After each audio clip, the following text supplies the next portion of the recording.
Olimlar nazarida O'zbekiston Respublikasi Prezidenti Shavkat Miromonovich Mirziyoyev.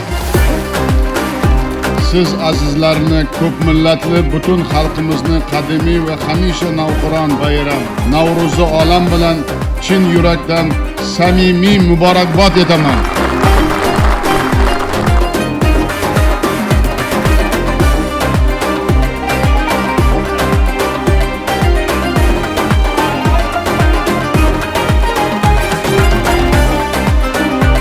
Navro'zi olam hozirgi kunda barcha elu ellatlarni, jumladan Markaziy Osiyo xalqlarini yanada jipslashtirmoqda.